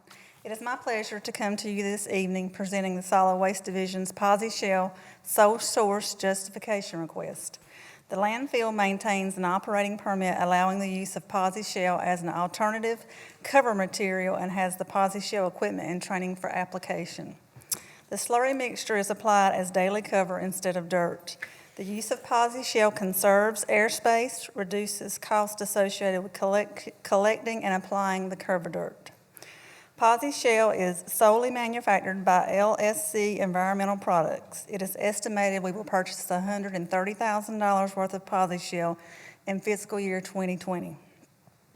It is respectfully requested that the Onslow County Board of Commissioners consider the sole source purchase of Posy Shell from LSC Environmental as authorized under North Carolina General Statute 143-129EG, and authorize the chairman to sign on behalf of the county. If you have any questions, I will be happy to answer them. Thank you. Motion? Motion to approve. Second. Motion and second. Any discussion? Is that stuff biodegradable? Yes, It is? yes, That's pretty neat stuff. Saves a lot of money, I think. yes. A lot of airspace. Any further? All in favor of the motion signify by saying aye. Aye. All opposed? Thank you, Ms. Moore. I think next item is yours also. Thank you, Mr. Chairman and Commissioners. The Solid Waste Division operates a Subtitle D landfill in 10 convenience sites. These locations are currently requiring safety and regulatory repairs. Many of these safety and regulatory repairs are a result of increased patronage from Hurricane Florence. Hurricane Florence also identified many of our inefficiencies within our operation. We would like to implement Phase 1 of repairs and process improvement.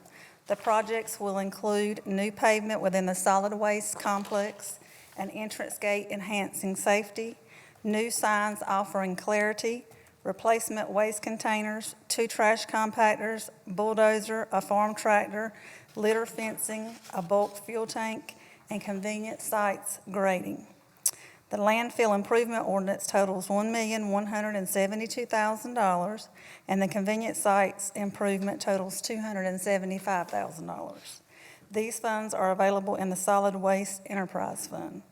We respectfully request the board consider the Subtitle D landfill improvement and convenience site improvement project ordinances, and if approved, provide staff authority to implement the projects and authorize the chairman to sign documents on behalf of the county. If you have any questions, I will be happy to answer them. Like a motion. Motion to approve. Second. I have a motion and a second. I will say that for the public's information, the enterprise fund is money that's generated from the operation of the landfill. The landfill is self-sustaining. I think no ad valorem tax money involved in the landfill. No, sir. So all these funds are coming from the landfill enterprise fund. Yes, sir. All in favor of the motion signify by saying aye. Aye. All opposed? Motion carries. Section D, I think that's yours also. Yes, sir. Thank you. Mr. Chairman and Commissioners, the Onslow County Solid Waste Division submitted a grant application to the North Carolina Department of Environment and Natural Resources, Division of Environmental Assistance and Customer Service. The county received an award of $30,000 requiring a $10,000 match from solid waste funds. The grant is designed to assist local governments with the implementation, expansion, and improvement of waste reduction and recycling programs. The funding will purchase magnets and postcards promoting recycling and eliminating contamination.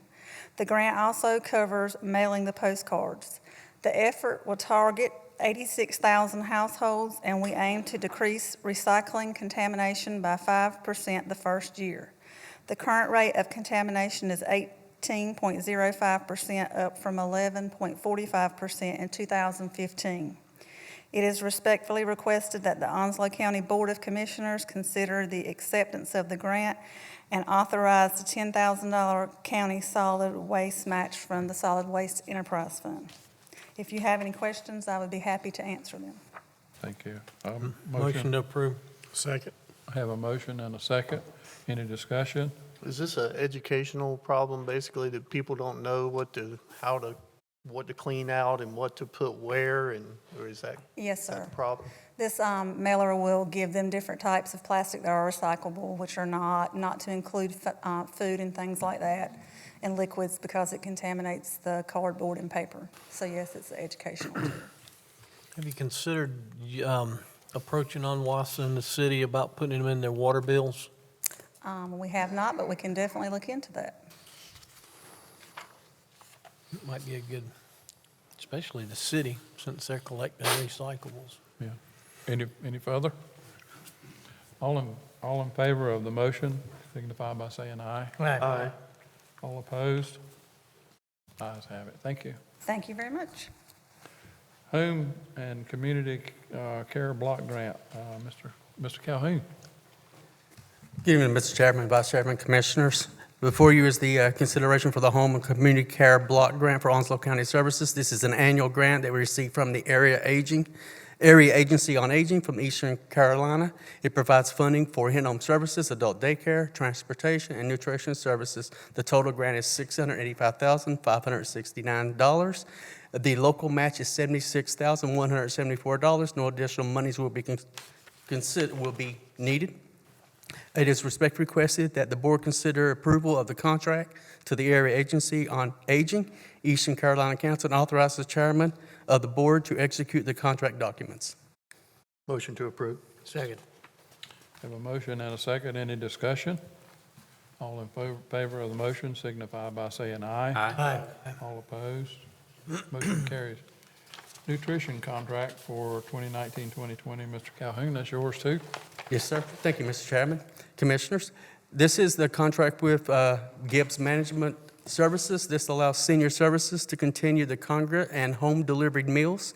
The contract provides prepackaged food for home delivered meals, as well as meals for the 5 nutritional sites in Onslow County. Onslow County solicited these bids in August 2017. Gibbs Management Service was the lowest responsible bidder at the time. The contract is written to extend to 4 additional one-year terms. We have experienced excellent service from Gibbs. Therefore, we recommend a 1-year extension. It is respectfully requested that the board consider approval of the contract to Gibbs Management Services and authorize the chairman of the board to execute the contract documents. The approval of this contract is contingent upon the adoption of the fiscal year 1920 budget. Motion to approve. Second. Motion and a second. Any discussion? All in favor of the motion signify by saying aye. Aye. All opposed?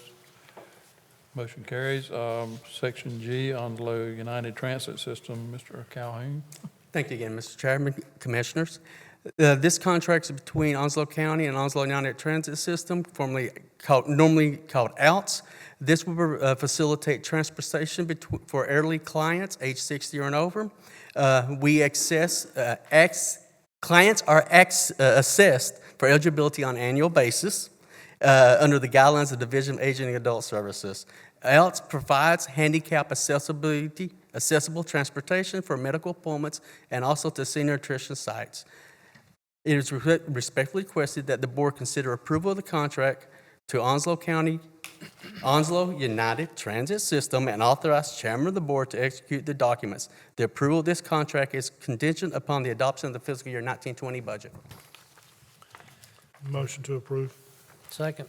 Motion and a second. Any discussion? Now, this is one of those public-private partnerships that conducts a service that saves the county money, and we fund them as a nonprofit, even though they're not a charitable organization. Is that correct?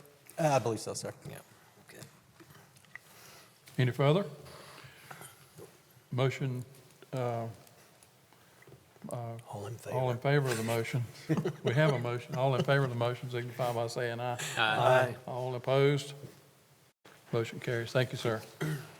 Home health and hospice, physical, occupational, and speech therapies, our health director, Ms. Angela Lee. Good evening, Chairman, Vice Chairman, Commissioners, and Mr. Cotton. Onslow County Home Health and Hospice is required to provide physical, occupational, and speech therapy. Home Health and Hospice does not have a therapist on staff, and in May of 2017 contracted with Cornerstone Therapy Services, LLC. Cornerstone has done an exceptional job, and staff would like to continue the contract for the fiscal year 1920. Therapy services are required by the conditions of participation, and funds are reimbursed through each insurance, Medicaid, Medicare, and private insurance. It's respectfully requested that the board consider approval of the contract to Cornerstone Therapy and authorize the chairman of the board to execute the contract documents. Motion to approve. Second. Motion and a second. Any discussion? All in favor of the motion signify by saying aye. Aye. All opposed? Motion carries. Thank you. 2018 Bureau of Justice Assistance, Ms. Sherry Slater, our Assistant County Manager. Good evening, Mr. Chairman, Commissioners.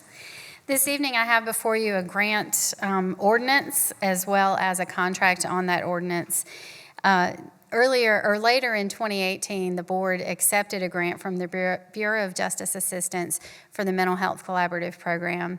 And in accordance with the grant guidelines, we prepared the grant budget and had to get approval. That took some time through our federal partners. And we're before you tonight with two items that are part of the same, the grant ordinance for the Justice Grant, as well as the contract with ACT, which will be our will oversee our grant process. As we do not run mental health services here in the county, we need a professional partner in this that is knowledgeable and able to make sure that we navigate this $741,000, $512 grant in a way that will make our federal partners very happy, as well as get us good services in the county. As a reminder, the grant is going to fund the electronic version of the evidence-based brief mental health assessment screening tool for our law enforcement officers out in the field, as well as help us to fund a position within the Onslow County Jail that will, in the detention center, that will help with case management in order to make sure that those folks that have been detained have assessments, make sure that those who need mental health services are connected with the appropriate services. And the hope is that we reduce their recidivism rates as we help them transition back out into our community. I'm happy to answer any questions you have. The specific action requested is that the board consider approval of the grant ordinance and approve the contract and authorize the chairman to sign the contract with Addiction Consulting and Training on behalf of the county. Motion to approve. Second. Have a motion, a second. Any discussion? All in favor of the motion signify by saying aye. Aye. All opposed, motion carries. Thank you. J, acquisition of Swansboro EMS Rescue Squad assets. Our EMS Director, Norm Bryson. Good evening, Chairman, Vice Chairman, and Commissioners. The item before you is the acquisition and purchase of land, building, equipment, and vehicles from Swansboro EMS Rescue Incorporated for the price of $53,589. Swansboro EMS Rescue approached the county about this purchase so the county could convert the former rescue building into a satellite fire station that would provide fire, crash rescue, and first responder services from this site. By transitioning the building into a fire station, homes on Belgrade-Swansboro Road, Kurt Holland Road, Parkertown Road, and in Peyton Ridge subdivision will receive a lower insurance service office rating, or otherwise known as ISO rating. There are 631 homes that are currently rated as either a Class 10 or 9E ISO rating, and they will be reduced to a Class 6 rating. This translates to a 30 to 50% reduction in insurance premiums. Collectively, it is estimated $915,000 yearly will be saved in insurance premiums on these homes. The dollar amount requested by Swansboro Emergency EMS and Rescue is to pay off the current loan of the building. It is requested that the funds be appropriated from the $235,118 that remains from the cancellation of the Volunteer Rescue Squad contracts. The Board of Directors and membership of Swansboro EMS Rescue Incorporated have voted and approved the acquisition, and the Onslow County Fire Rescue Commission unanimously recommended the purchase. It is respectfully requested that the Board of Commissioners consider the purchase of Swansboro EMS Rescue Incorporated assets for $53,589 and authorize the staff to facilitate the transfer of assets. Motion to approve. So well done. Second. This was so needed. Thank you. Motion and second. Any discussion? It was just something that was needed, and one of the things, to get the grass cut, please. Yes, sir. I keep getting these phone calls, who owns that building? I said, well, we'll own it here shortly, but it's going to be an asset to Swansboro, and it's going to, the ISO ratings is going to help these people with their insurance. Thank you so much for that. We can save the citizens right at $1 million in insurance cost. I think that's a big plus for the county and really a big savings for the citizens that live in that district. How soon after, if the board approves that tonight, how soon will we take possession of that property? It'll have to go through the process between the attorneys and have to go through the land acquisition, so that will take a little bit of time. I'm not sure the exact time frame on that. Of course, I would let everyone know it will probably take us at least 3 months before we'd actually get the fire services running out of that facility once we got the acquisition and everything in place. Not specific to the Swansboro EMS rescue situation, but other rescue squads, how are we getting are those folks transitioning into assisting with the fire departments like we had hoped, or is it kind of a related question? The merger between 9 Mile Fire and Rescue has already occurred. Those two have already transitioned together. Halls Run Fire Department, some of their personnel have joined other stations. Their overall department decided they want to transition their building into a community building, and have taken their monies and taking that into a new community building and using their funds to support that. Richlands is one that we still haven't heard. We've heard a few rumors that they may be joining an organization outside of Onslow County, but we've not yet to confirm that as of yet. But we are seeing the members of those agencies joining with other agencies. Norman, a couple of questions. Will there still be volunteers at this? Absolutely, sir. rescue squad? We will still be 80% of volunteers will be providing the services in those areas. Matt Hayslip, the chief of Swansboro Rescue, is with us here. He is the one individual that's already put his application in with our Bear Creek station. I believe we also had about another 15 to 18 his other members that have already applied and being with us. So yes, our biggest service provider out of this will still be through volunteers. And will we need to buy a fire truck to go there? How's that We going? won't need to buy a fire truck. We replaced one at Bear Creek in the last budget year, so that gives us 3. One can transition to this station. We will get in a position that we will have to replace it at a certain point in time. It's 27 years old. We're going to get to the point we will have to replace it, but currently we will not have to buy another fire apparatus to start services. Any further? We have a motion and a second. All in favor of the motion signify by saying aye. Aye. All opposed? Motion carries. Thank you, sir. Juvenile Crime Prevention Council, Ms. Carrie Sanders. That's me, Mr. Chairman. Appointments. Yeah, you're going to take care of that. The Juvenile Crime Prevention Council, the Social Services Director category was held by Ms. Heidi Bauer. Of course, she has retired.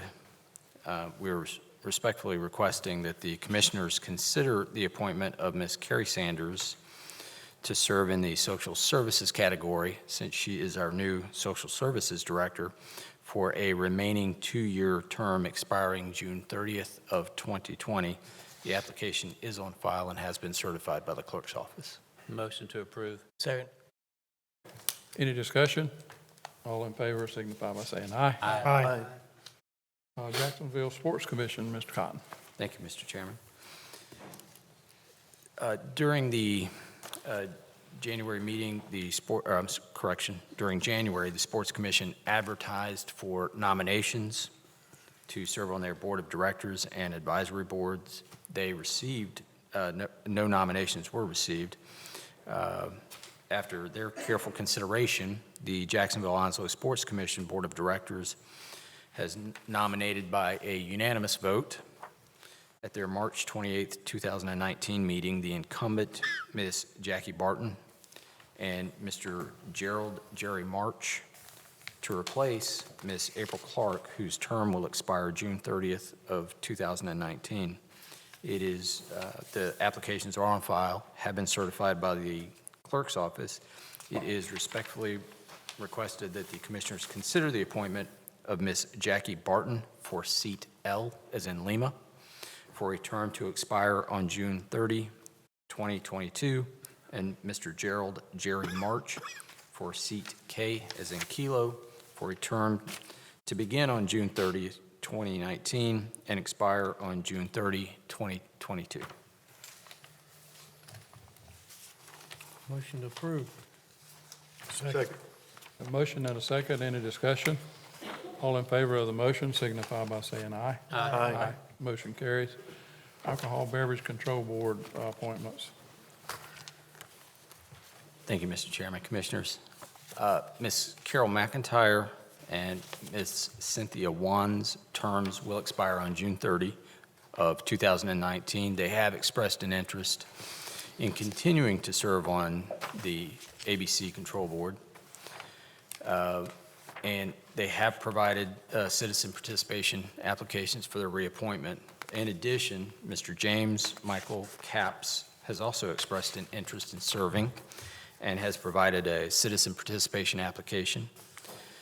The vacancies have been advertised. The applications are on file and have been certified by the clerk's office. Ballots have been provided for the board's convenience.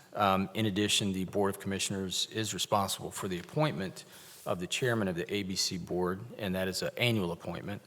Mr. Gary Dixon is currently serving as chairman of the ABC Board, and his term will expire June 30, and he is requesting reappointment. It is respectfully requested that the commissioners consider the appointment of 2 individuals for the current vacancies for a 3-year term expiring on June 30 of 2022, and the reappointment of Mr. Gary Dixon as chairman of the ABC Board for a 1-year term expiring June 30 of 2020. Please, the board, I will. Do we need a separate Ballots. vote for the chairman? Yes, sir. All in favor of a motion, need a motion to Motion appoint to Gary approve Dixon? Gary Dixon as a chair. Second. Chair. Second. Any discussion? All in favor of the motion to appoint Gary Dixon as the chairman signify by saying aye. Aye. All opposed? Motion carries. We'll cast our ballots for the other seats. While the manager is collecting those ballots, I'll let you know that, let the public know that all of these are available for public inspection. We do that because we have multiple people applying for similar seats.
Mr. Chairman, Commissioners, the board has selected Mr. James Michael Capps and Ms. Cynthia Wan to serve 3-year terms expiring June 30 of 2022. Okay, thank you. We didn't have anything that was moved to the consent agenda under item 7, so now we'll move to the public comment section under item 8. We have some folks signed up for that. Yes, sir, Mr. Chairman. Before I call the individuals, I will read from the Commissioner's Rules and Procedures. This is the second public comment period.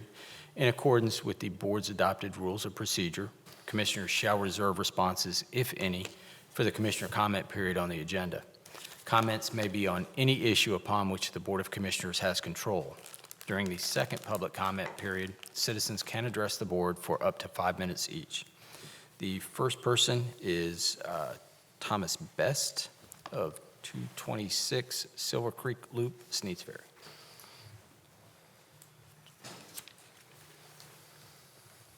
And the Blue Knights.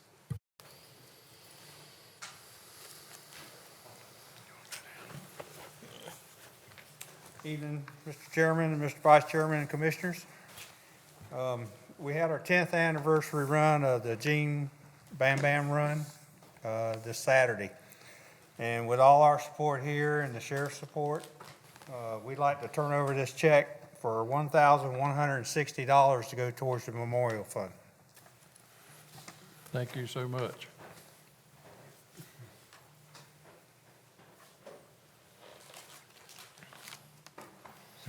Just want to say thank you very much for all your support. Thank you, Roy. Thanks for being here.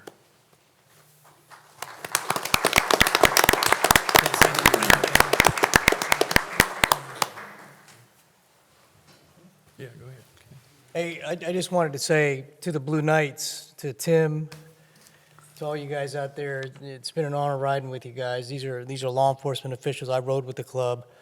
I was their past president. This ride means a lot to us. We're taking care of our own from the police side of the house and the fire department side of the house. It was a tragedy many years ago, and some of us remember it vividly, and I've never forgotten. And I haven't been on my bike for just a little bit, and I intend to be back out there, but I just wanted to thank you guys. You know, true to the blue always. Thank you for all that you do and the sacrifices that you put up with, and it's good seeing all of you again. Ride with pride, baby. Take care. Okay, Mr. Cotton, manager's comment. We still have a few folks, public comment, Mr. Chairman. Jack's trying to get out of here. Oh, well, we got more people? Yes, sir. The next person who has signed up is Mr. Larry Baldwin, White Oak. Mr. Baldwin, you have the podium for a time period not to exceed 5 minutes, sir. I apologize, sir. I thought we had. It's been a long evening, and first of all, I'd like to congratulate you all on a budget process that I'm sure wasn't seamless all the way through, but certainly tonight it looked like it was. So I've been to a few of these before, and it's not been that easy. I was here a couple months ago, and well, first of all, in reference to a comment that Commissioner Foster made about some of the real benefits of Onslow County being law enforcement, the fire department, EMS, the Board of Education. I'd like to add one more, and that would be the environment. The rivers, streams, creeks, coastline of Onslow County, to me, they're right up there with everyone else. So I think that's a major benefit to Onslow County. And it's probably no surprise, that's kind of why I'm here tonight. I was here a few months ago talking about the issue of seismic testing and offshore drilling. And I believe to kind of tie into the Board of Education issue, this is something also we need to think about for our children. What we're doing to our coast, what we're doing to our environment is extremely important, not only now, but for the future, for the heritage that we leave our children. The last time I was here, I had requested an opportunity to speak with either some or all the commissioners, and left here very hopeful, but unfortunately, for some reason, that didn't quite work out. And Commissioner Knapp, you had mentioned that one of the benefits here, particularly with the budget process, was conversation, discussion. And I have to say I was a little disappointed that seemed to not be something that this commission was even interested in. So I'm here again tonight to talk about that potential. If you look at what's happening up and down the Atlantic coast, every governor of every state on the Atlantic coast has come out opposing seismic blasting and offshore drilling. Most every county up and down the coast of the Atlantic has come out opposing seismic testing and offshore drilling. So I'm here again tonight to request the opportunity. If it's more information that you all need, I think it would be my responsibility to try to provide that for you. But it's also my responsibility to try to provide the public with the opportunity to understand the differences that may be out in the public as to why we do or we don't need offshore drilling and seismic blasting testing. So my request again this evening is to, first of all, if you would reconsider adopting a resolution opposing seismic testing and offshore drilling, that would be awesome. If it's more conversation and more discussion that we need, I would be more than honored to be able to do that. So that's my request for you this evening, that we take another look at this issue of seismic testing and offshore drilling and the potential that it has to having an impact on the coast of Onslow County and the entire Atlantic coast. If you just take a look at what's happening in the Gulf of Mexico, you can see that there's some real potential for danger with this process. So I appreciate the time tonight. Again, congratulations on your budget. Thank you. Thank you, sir. Mr. Chairman, Commissioners, the last person who has signed up is Mr. David Williams of 109 Shadowbrook Drive. Mr. Williams.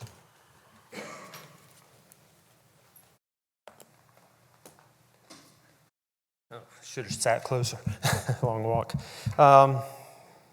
Yes, on the budget tonight, school board, the people they represented on the front lines, the ones that are in the trenches, does everything every day. Didn't show up tonight, support them.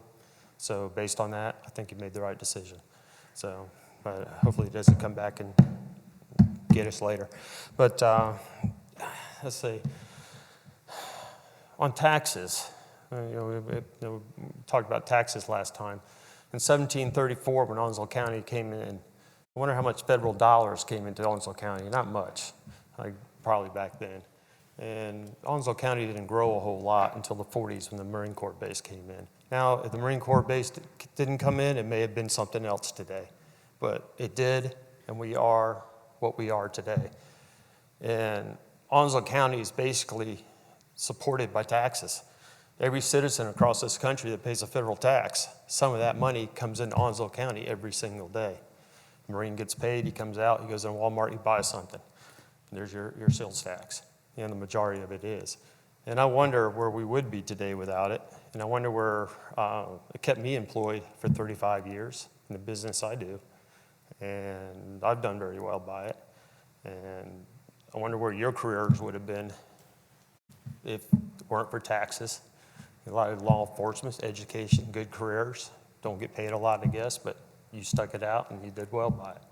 But so when I was talking about taxes last time, I believe in personal responsibility. My house got hit by the storm. I had good insurance. I paid a lot for it. I'm being taken care of because of it. Okay? I pay a lot of insurance on my cars and everything else. I try to protect myself and protect my family through personal responsibility. And when I saw the school board talking about their needs, there are a lot of conservatives on that board, just like yourselves. And I listened to them, and they said they needed this, what they said they needed. So based on that, I came to support them in that effort. So when you talk about 2 cents on the property tax, well, I wouldn't have any property tax if it weren't for taxes of everybody paying into this county all the time. So I was thinking that as personal responsibility. The state says we're responsible for these schools, to build them, maintain them, and support them the best we can. And that's what my statements were based on, personal responsibility. So, yes, I would have been willing to pay a few more on a $150,000 house. And I own some property on the outside of that too. So that's what it boils down to. Everybody invest in us. We need to invest a little bit more in ourselves. Thank you. Anyone else signed up? Now we'll get the manager's comment. Thank you, Mr. Chairman, Commissioners, and thank you for your indulgence. I promise my rehearsals of the presentation were clocking in around 30 minutes. I don't know where that hour came from, so I apologize for that. I do want to say thank you to the Commissioners for your vision, guidance, and support, and for allowing me to serve as your budget officer and your county manager for another budget term. Do want to also thank my budget team for their time and tireless efforts, and specifically all of our department office and agency directors and their budget teams at the individual department level. They spent a large, a huge amount of time invested in putting together these justifications. So regardless of what was funded or what was not funded, it was not a reflection on their work that they put into it. We certainly recognize the time and effort that went into that. And this is the single largest, most important annual document that any county undertakes. It drives everything we do. It's the funding mechanism for the services we provide. So we do take it very seriously. And I calculated today in preparation for the presentation, there were over 2,000 total hours dedicated just in staff time towards the development and presentation of this document. So again, thank you for the indulgence. Thank you, sir. I want to personally thank you and the budget team for putting the budget together, and and I know every one of us up here appreciates what you did and the time you put in it. You know, you get through a whole 6 months of hurricane season and recovery, and then you automatically jump into budget process in January, and that's a major undertaking. So, Commissioner comments, I'll ask Commissioner Buchanan. Where do you start? I'm going to try to keep it very simple. It's just been, this is 15 years I've been sitting here, and this has been the toughest budget I've ever dealt with. I wanted to see the employees get more than what they got, and it didn't work out that way, but it worked out to the best that we could do. But what I want to thank is Commissioner Bright, Chairman Bright. I don't know how he did it for the last 2 or 3 weeks. I mean, every one of us sitting up here now had phone calls, not one or two, several dozen phone calls back and forth. We talked to each other, trying to figure out what to do next, and this is a tough budget. This is one of the toughest ones I've ever sat on, and it's amazing what the staff has done. Sheriff, thank you for what you've done, because I kept pushing, Jack kept pushing, the commissioners kept trying to help you out as much as we could, and the budget was just tight. But I want to thank the staff and all the department heads. I mean, you worked hard to get us where we're at today, and God bless all of you, and all have a safe trip home. Thank you. Thank you. Commissioner Foster. Thanks for coming tonight. I'll keep it short. Congratulations, Mr. Cotton. Job well done. Chairman Bright, thank you for your leadership. I think my cell phone exceeded its data limit in the conversations and minutes maybe, but thank y'all. Appreciate it. Thank you, sir. Commissioner Knapp. Just a couple of things. Again, David, hats off to you for an outstanding job. You and your fiscal team, it's been utterly outstanding what you guys did. It was a tough budget. It was one of the toughest ones that I've been associated with too so far, and I appreciate what you've done for it, Jack, and getting involved and getting everybody together. I want to make a comment real quick. Also, Sherry, thank you. She's still on top of the detox center. We haven't talked about it much, but the Recovery Innovation just got their DEA license. That's the last step, correct?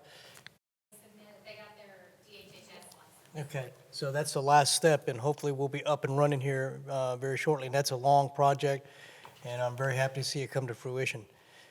One last thing I want to say is I appreciate your comments, sir, but some of us don't feel that way about taxes.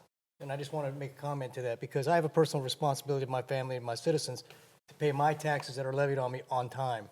I don't want extra taxes. And to me, that's not the way to go, about tax and spend, tax and spend. That's not what it's about. It's about what's fair. And like the chairman said, and like I've been preaching for the longest time, like all of us have been preaching, the fairest way is a sales tax. Because you can't have 60% of the community that own property pay for 100% of the bill. It doesn't work that way. And being a fiscal conservative, like some people on the BOE, they feel the same way I do. We just have to be smarter. We have to look deep, and we have to make cuts, and we have to find ways to get alternative revenue streams. So I appreciate you wanting to step up and get taxed and pay the extra that you want to, not me. And I think I speak for a lot of the citizens that feel that way, and we're not going to vote for a tax increase whatsoever. And I think it made it perfectly clear on this board, because, you know, when you continually tax, it brings a burden on the population, and it really stinks, to be honest with you. So I do appreciate your sentiments. I know this is the second time you've been up here. We've talked about this, but I thank you for coming out. Other than that, thanks everybody for coming out, and have a safe trip home. Commissioner Price. I'd like to echo the sentiments about Mr. Cotton and his staff. Did a great job. I think it's the best budget we could have with the constraints that we're under. We wanted to be good stewards of the people's money, and I think it came out as about as good as it could with what we had to work with. And so I'm appreciative of all the efforts that went into it. Also, I'd like to thank the Board of Education and the Onslow County Schools representatives who came out this evening, and most importantly, their willingness to meet with us a couple of weeks ago and iron out an agreement that was in the best interest of the taxpayers and the people of Onslow County.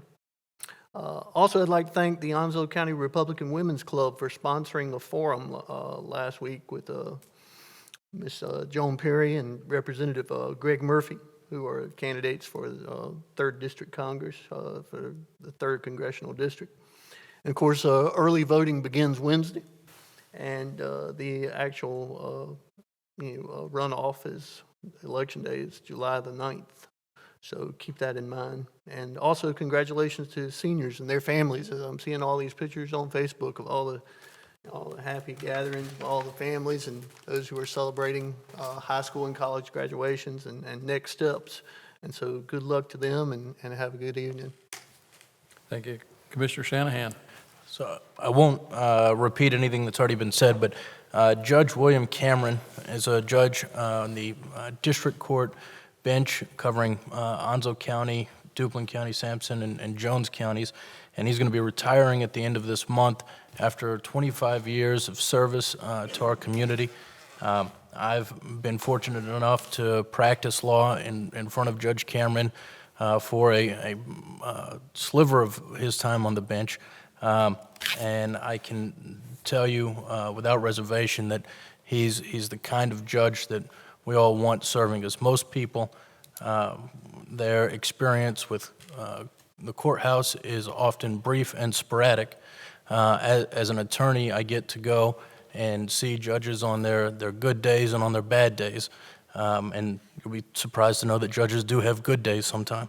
But Judge Cameron was always fair. He always remembered that the people in front of him were people with lives and families, and he always treated everybody with respect and dignity and applied the law fairly and impartially. And he will be greatly missed, but nobody deserves retirement more than he does and his wife, Sherry. So just thank him for all of his service. Thank you, sir. Vice Chairman? Thank you, Mr. Chairman. As with you, I struggle every meeting to determine what I can say that's not already been said by 5 other commissioners, and I'll save you time and not repeat everything they said, but I do agree with everything that I've heard so far. But there are a few other additional things I'd like to mention. On our consent agenda tonight, there was a satisfaction of loans, and I want to congratulate Mr. Ryan Berrigan and Samantha Cape and Ronald and Gina Holman, who satisfied their septic system community assistant fund loans, and their liens have been canceled as of recording tomorrow, I suppose. Also want to mention, I went over to the Register of Deeds office this afternoon and saw Becky Pollard, our Register of Deeds, and her new digs over at the courthouse. They're very happy in their new location. Their move went smoothly. And I just want to remind people how important the work of the Register of Deeds office is. On June the 3rd, they recorded 10 marriages, or they performed 10 marriages, and they also recorded deeds for 53 new homeowners. Many of them would have had to wait to move into their new homes until Wednesday, had they been closed on Monday, and it would have cost them hundreds of dollars more in closing costs to delay that closing until Wednesday. So I want to thank Becky and her staff for moving efficiently as they did. And finally, on Friday night, my father had a health incident. We thought he was having a heart attack, and we had to call 911. And I wanted to recognize our telecommunicator, Mr. Griffith, and also JPD officers Jones and Powers, who were at the house within 2 minutes with their AED and ready to perform any life-saving support that was necessary. Within 60 more seconds, firefighters Candide and Voorhees were on the scene, and shortly thereafter, Onslow County EMS paramedics Matt Barwick and Joseph Bartoletti were on the scene, and I wanted to thank each of them for their professional service and their caring and understanding in a difficult time for our family. My father is doing well, and it wasn't a heart attack, thank the Lord, and everything is good. So thank you all for your service. Thank you for being here this evening, and I hope you have a good night. Thank you, sir. As far as the gentleman that spoke about the environmental seismic testing, since you were here at the last meeting, I got an email from Senator Tom Tillis, and he has actually opened up an investigation and an inquiry as to the need for seismic testing. So we're kind of been waiting on to hear what he's got to say about that or what he finds out. I don't think it's a situation that he's so satisfied with, so I just want to let you know that he's working on it, and I didn't have your contact information right away, so I'm glad you're here tonight so I can tell you that. Okay. I want to apologize for Carrie Sanders trying to get her to come up here and nominate herself for a position she was applying for with the juvenile crime prevention. And then I want to apologize to the folks that were, public comment folks that were speaking. We had so many things going on with so many people, so I thought we were pretty much at the end, but I found that we weren't. Thank you, David, for your time and your effort. I want to thank the board for putting up with me. Calling 5 commissioners, that's a major task, but calling 7, that's another task to make sure everybody knows what we're facing and what we're up against. I don't ask them how to support or vote or anything. I just let them know what we're facing and what we have that we need to look at and let them do their own investigation. So I thank the board for your indulgence with putting up with me or calling and ringing your phone all the time. So I would entertain a motion to adjourn. Second. We are adjourned. Thank you for being here.